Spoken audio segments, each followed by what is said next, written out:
Oi, crianças! Na aula de ensino religioso de hoje, vamos aprender mais 2 mandamentos. Vamos aprender o 7º e o 8º.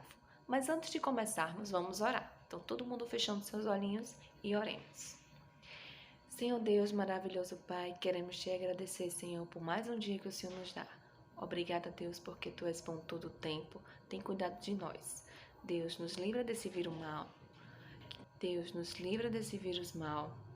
Abençoa os nossos familiares. E obrigada, Deus, pelo pão de cada dia, que o Senhor nunca deixe faltar. Nos proteja, Deus, e também nos perdoa os nossos pecados. Assim te pedimos, em nome do Teu Filho amado Jesus. Amém. Então, crianças, vamos falar sobre o 7º mandamento. Então, o 7º mandamento, lá em Êxodo, capítulo 20, versículo 14, diz assim: Não adulterarás. Mais uma vez, 7º mandamento, não adulterarás. Êxodo, capítulo 20, versículo 14. Mas afinal, o que é que esse versículo, o que é que esse mandamento está nos dizendo? O que é que ele está ordenando? O que é adulterará? O que é não adulterarás? Então, primeiro, uma coisa que vocês têm que entender. Esse mandamento está falando sobre união. Agora, união de quem? União de um casal. Então, tudo aconteceu lá no Jardim do Éden. Deus criou Adão, não foi? Mas Deus disse que não era bom que o homem estivesse só. Então, Deus criou Eva para ser a companheira de Adão, para ser a esposa de Adão. Então, Deus criou homem e mulher e colocou um sentimento profundo no coração desses dois. Para quê? Para que eles viessem a se unir. E quando eu falo se unir, eu estou falando de casamento. Isso mesmo. O homem e a mulher, eles devem se unir, devem se casar. Então, Deus criou o homem e a mulher e Ele colocou esse sentimento no coração deles, para que eles se unissem, ou seja, casassem, certo? Mas, quando há essa união, também há outra coisa. Existe um compromisso de fidelidade. Como assim? O homem deve ser apenas da sua mulher, da sua esposa, e a sua esposa deve ser apenas do seu marido. Eu sei que alguns de vocês podem assistir novelas, e é comum hoje em dia a gente ver muitas coisas assim. Por exemplo, uma mulher que é casada, ela se envolver com outro homem, ou um homem que é casado se envolver com outra mulher. Ou então, uma mulher que está namorando, de repente ela está namorando com outros homens. Ou seja, vimos muito isso na televisão. Acontece muito em novelas, filmes. Parece que é normal hoje em dia isso estar acontecendo. Mas eu quero que vocês compreendam uma coisa. Isso vai contra tudo que Deus criou. Deus criou o homem e a mulher e criou para que eles se unissem e que houvesse aí um compromisso de fidelidade. Então, quando isso é quebrado, então há o adultério. Então, o adultério é isso.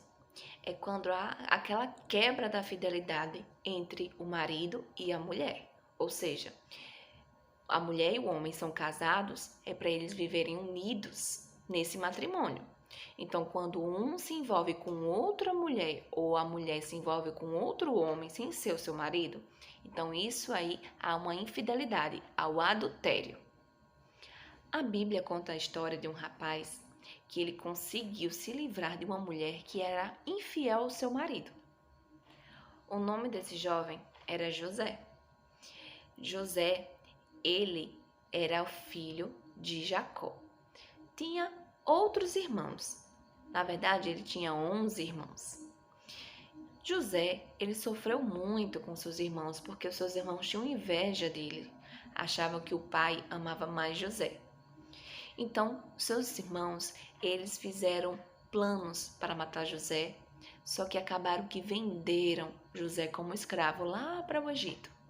E assim, José serviu como escravo para um homem chamado Potifar.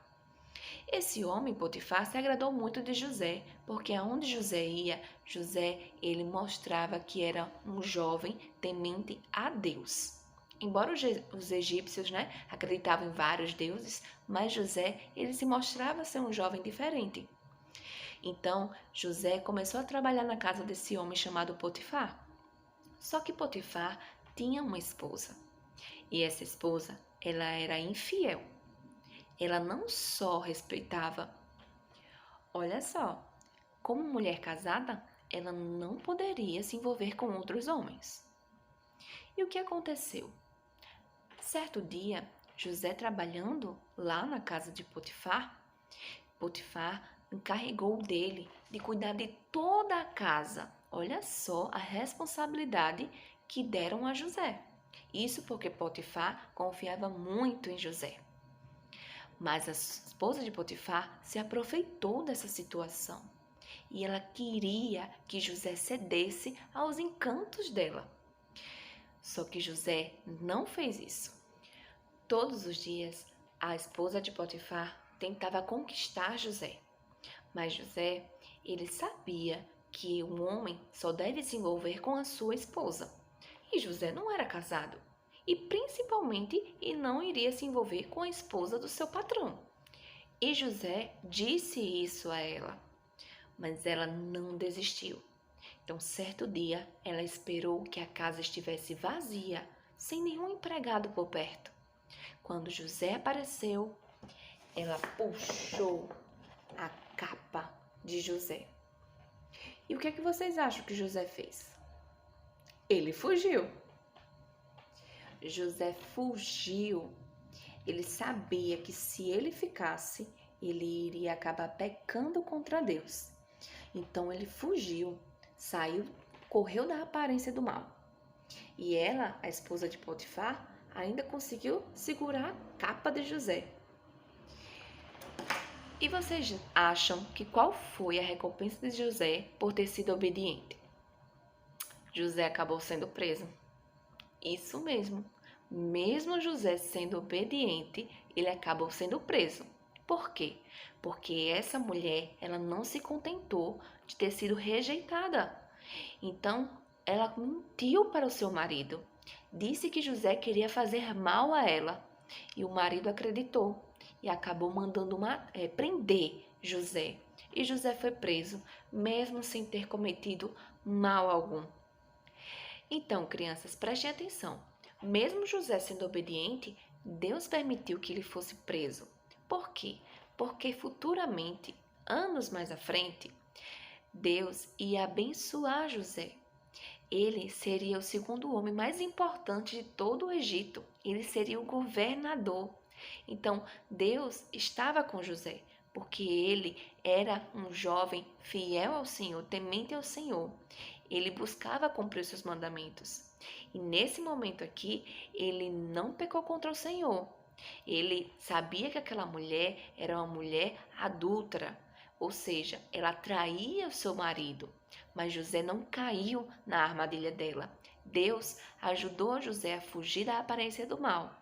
E assim, Deus o abençoou. Mais à frente, tá? Ali ele foi preso, mas tudo fazia parte dos planos do Senhor. Porque Deus era na vida de José. Certo, crianças? Então, agora vocês podem até me dizer: ô tia, mas o que é que esse mandamento tem a ver comigo? Eu ainda sou pequeno, eu não sou casado. Tem tudo a ver com vocês. Vocês são pequenos, vocês não são casados, mas vocês vão crescer, vocês irão casar. E esse mandamento já é para encucar na mente de vocês e no coraçãozinho de vocês. O que é que Deus quer para vocês? O que é que Deus está ordenando sobre esse mandamento? Então, um dia, quando vocês estiverem na idade certa e conhecerem uma pessoa certa, vocês irão casar e que vocês possam lembrar desse mandamento. Não adulterarás. Vocês vivam fiéis um ao outro, ao seu esposo, e meninos, à sua esposa. Certo, crianças? Agora vamos aprender sobre o 8º mandamento. O oitavo mandamento se encontra em Êxodo, capítulo 20, versículo 15, que diz: Não furtarás. Mais uma vez, não furtarás. Êxodo, capítulo 20, versículo 15. Esse mandamento está falando de roubar. Então é tão chato, não é? Quando a gente vê em noticiários ladrões, falando sobre os ladrões, né? Que ficam roubando outras pessoas, roubando seus pertences, roubando banco. Isso é tão chato de se ver, é tão triste. Eu vou contar uma história para vocês que tem na Bíblia de um rei que ele quebrou esse mandamento de não furtarás. Esse rei vocês já conhecem de outra história que eu já contei. O nome dele é Acabe. Então, o rei Acabe, ele desejava comprar uma vinha de uvas de um homem chamado Nabote. Só que este homem, ele não queria vender sua vinha, porque era de seus familiares, foi herança. Então ele tinha essa vinha como herança de seus familiares. Ele tinha era um apego sentimental por essa vinha. Então ele não queria vender. Isso deixou Acabe arrasado, porque vocês sabem, né? O rei Acabe, ele era muito ganancioso e ele queria tudo para si. Ele achava que tinha o direito de tudo. Então, a sua esposa Jezabel, ela bolou um plano. Ela armou uma cilada para Nabote. Ela fez cartas em nome do rei para os chefes das províncias, dizendo que Nabote tinha amaldiçoado a Deus e ao rei, e que eles tomassem providência, chamando Nabote, contratassem alguns marginais para que matassem ele. E assim as pessoas o obedeceram, achando que era o próprio rei falando.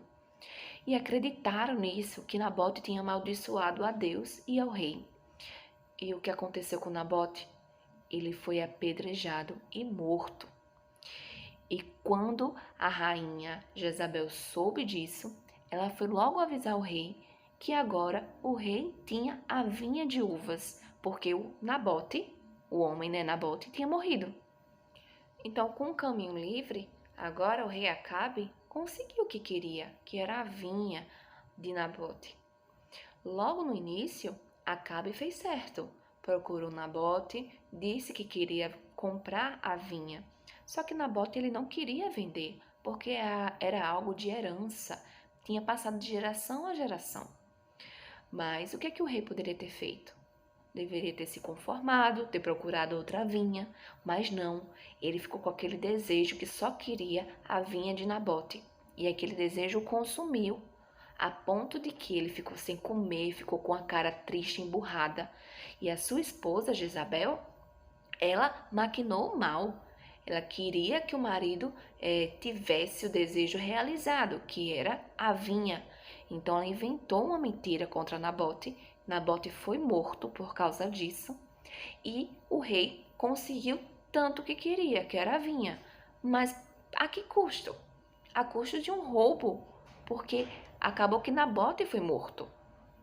Então, crianças, esse mandamento nos mostra que devemos respeitar o que é do próximo. Esse mandamento só não fala a respeito de eu ir lá matar alguém para roubar o que é dela, ou então roubar mesmo de alguém. Mas tem outras coisas que a gente acha que é normal, que é besteira, e acaba que a gente quebra esse mandamento de não furtarás. Por exemplo, quando a mamãe manda a gente ir à venda para comprar alguma coisa, sobra um troco. A gente não informa nossa mãe ou nosso pai que sobrou troco e a gente fica pra gente mesmo. Isso é uma forma de furtar, de estar roubando. Eu posso pedir à minha mãe, ó, mãe, sobrou uma moedinha, eu posso ficar? Outra coisa também. Quando eu peço alguma coisa emprestado e não devolvo. Quando eu vejo alguém que caiu dinheiro, por exemplo, eu sei que é daquela pessoa que passou logo na minha frente, mas aí eu finjo que não vi nada e fico com dinheiro para mim. Ou então, quando tem uma fila enorme de alguma coisa assim, por exemplo, a fila do cinema. E aí eu quero comprar o meu ingresso, mas eu vejo alguém conhecido Então eu vou lá, chego junto, converso, fico tapeando e entro na fila também na frente daquela pessoa conhecida. Eu estou também roubando, estou furando a fila, já que tantas pessoas que estavam bem à frente de mim estão esperando tanto quanto eu, e eu acabo passando na frente dos outros. Isso é uma forma de roubar. Então, crianças, que a gente possa estar atento o que é que o mandamento do Senhor nos diz. Então, estamos aprendendo essa segunda parte das tábuas da lei que diz respeito ao nosso relacionamento com o próximo. Então, hoje aprendemos sobre a questão do adultério e sobre a questão do furtar. Então, que Deus abençoe todos vocês e que vocês possam guardar esses mandamentos no coração de vocês e praticá-los. Amém? Então, essa foi a nossa aula. Beijos e até a próxima. Tchau!